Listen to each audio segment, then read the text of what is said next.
नमस्कार। हम मांग तथा मांग का नियम जो चैप्टर पढ़ रहे थे उसको हम आगे बढ़ाते हैं। एक पॉइंट हमसे कल मिस हो गया था। ये मांग को प्रभावित करने वाले तत्व, इसको हम सेपरेट नहीं बनाना चाहते थे, इसकी वीडियो हम सेपरेट नहीं बनाना चाहते थे, लेकिन ये मिस हो गया तो हमें ये सेपरेट वीडियो बनानी पड़ रही है। उसी में हम सम्मिलित कर लेते, जो कल हमने मांग का नियम वगैरह पढ़ा था उसमें सम्मिलित कर लेते। चलिए इस वीडियो में इसको समझ लेते हैं। अब समझिए इसका मतलब क्या हुआ। जो आप डिमांड कर रहे हैं किसी भी चीज़ की, ठीक है, आप कम खरीद रहे हैं या ज़्यादा खरीद रहे हैं, तो वो खरीदने पर आपके ऊपर क्या प्रभाव डाल रहा है, कौन कौन सी ऐसी चीज़ें हैं जो इस पर प्रभाव डाल रही हैं, उसी को बोलते हैं मांग को प्रभावित करने वाले तत्व, यानी फैक्टर्स अफेक्टिंग द डिमांड। अब समझते हैं। सबसे पहला फैक्टर क्या है? उपभोक्ता की आय, इनकम ऑफ द कंज्यूमर।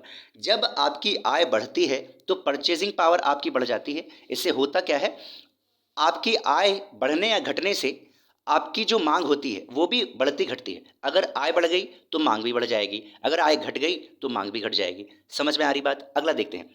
धन का वितरण यानी डिस्ट्रीब्यूशन ऑफ इनकम। आप जानते हैं हमारे समाज में, हमारे भारत देश में कई सारे ऐसे तबके हैं जो बहुत अमीर हैं, बहुत ही ज़्यादा अमीर हैं, और इतना धन फालतू में पड़ा हुआ है जिसका कोई यूज़ नहीं है, ठीक है। और कई सारे लोग बहुत ही ज़्यादा गरीब हैं जिनको खाने के भी लाले हैं। ऐसे ऐसे लोग भी हैं। तो धन का जो वितरण है जब असमान होता है तो मांग घटती है, लेकिन जब धन का वितरण लगभग समान होता है, हम कह रहे थोड़ा बहुत अंतर होता है तो कोई बात नहीं, वो चल जाता है, ठीक है। धन का वितरण अगर समान होता है तो मांग बढ़ती है। अब आप सोचेंगे फिर ऐसा कैसे? मान लीजिए ये तबका अमीर वाला है और ये तबका गरीब वाला है। अमीर वाले के बाद हमने एक आपको याद होगा, मैंने एक पोस्ट डाली थी। आप जाएंगे पोस्ट वाले सेक्शन में तो नीचे देखेंगे उसमें कैसे मैंने एक अपवर्ड ट्राइंगल और डाउनवर्ड ट्राइंगल के थ्रू आपको समझाया है कि मात्र जो 1.5% लोग हैं वो 60% वेल्थ के मालिक हैं पूरे भारत देश में। जब आप देखेंगे तो आप शॉक्ड रह जाएंगे, ठीक है। तो समझिए, मान लीजिए ये अमीर वाले लोग हैं और ये गरीब वाले लोग हैं। अमीर वालों के लोग के पास बहुत वेल्थ है, बहुत संपत्ति है, बहुत पैसा है। तो आप सोचेंगे जब इनके पास पैसा है तो डिमांड भी उतनी करेंगे। अरे भाई साहब, खाएंगे तो उतना ही जितना इनका पेट है। पेट 2 किलो, पेट जो है 2 किलो एक्सेप्ट करता है खाना, वो 5 किलो थोड़ी ना खा लेंगे जो डिमांड बढ़ा देंगे। खाएंगे तो उतना ही है। समझ पा रहे हैं ये बात? तो वो जो धन है वो तो इनका सड़ रहा है ना, बाहर पड़ा हुआ है, ठीक है। तो वही धन अगर इन लोगों के पास हो तो ये क्या करेंगे, ये अपने डिमांड बढ़ा सकते हैं। पहले बेचारे कम खाते थे, अब डिमांड बढ़ा देंगे तो मार्केट से जो डिमांड आएगी वो ज़्यादा हो जाएगी। आप समझ पा रहे हैं इस बात को?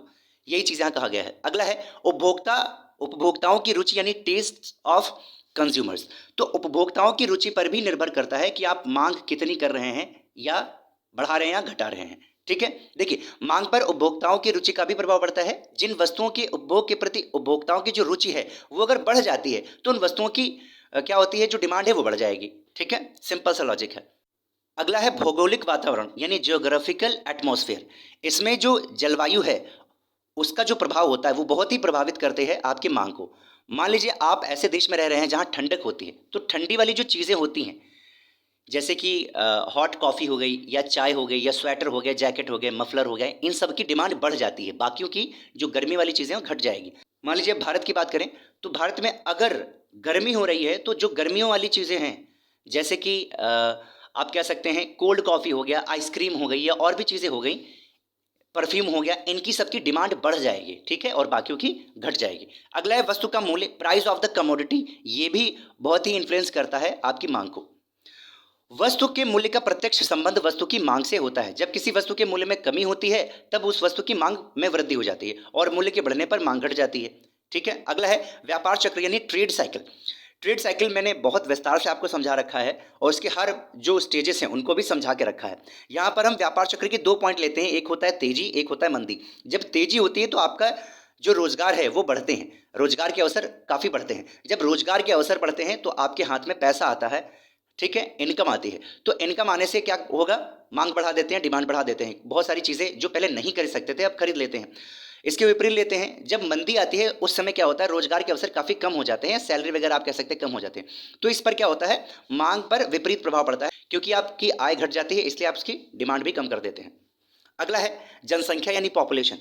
तो ये लॉजिक सिंपल सा है कि जनसंख्या की वृद्धि और कमी मांग में वृद्धि और कमी करती है, ठीक है। इसका मतलब ये, वो जनसंख्या अधिक होती है तो क्या होगा, जब लोग ज़्यादा होंगे तो उस देश की तुलना में जो मांग होगी वो अधिक हो जाएगी, अगर कम होगी तो उसकी डिमांड भी कम होगी।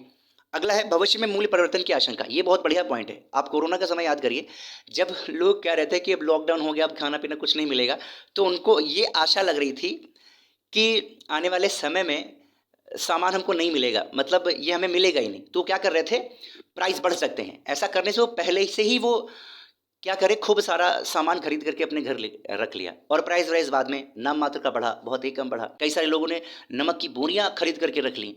ठीक है, तो ये सब इस वजह से भी क्या करते हैं लोग कि भविष्य में मूल्य बढ़ ना जाए तो पहले ही खरीद के रख लेते हैं। अब देखिए, इससे क्या होता है, मांग बढ़ जाती है, और भविष्य में मूल्य घटेगा, इस वजह से वर्तमान में क्या होता है, मांग की कमी हो जाती है। क्यों? क्योंकि उनको आशा है आज 10 रुपये में मिल रहा है तो 10 दिन के बाद 5 रुपये में आ जाएगा, 7 रुपये में आ जाएगा, तो आज थोड़ी ना खरीदेंगे, तो डिमांड कम हो जाएगी। अगला है सरकार की नीति। सरकार की नीति भी प्रभावित करती है।